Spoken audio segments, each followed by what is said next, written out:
GPT, and ChatGPT you will like just maybe an article or anything, or better still, you can just come to this attachment button. So this attachment button here, we'll just click on it. So you see upload file. So you can get upload file. You can just upload whatever the file may be, maybe from a class or anything. I will just go to the slide. So when you drop that, it's going to bring up.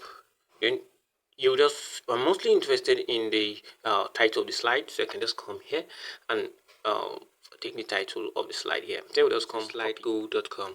So slidego.com, you click on it.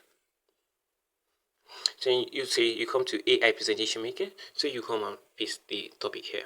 So you will specify. You can just say you want it creative or professional. Auto means you want it in English is better, and you say you want a max minimum of 6 slides. Plus thank you and everything. Maybe you can just take 7 slides. So you come minimalist is okay. It's just a generic slide. Anything according to what you can just come here, and when you click on it, you can just come and use AI write.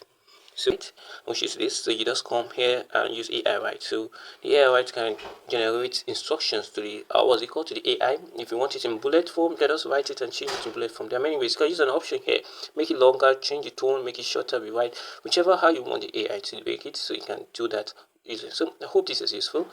We'll try again some other time.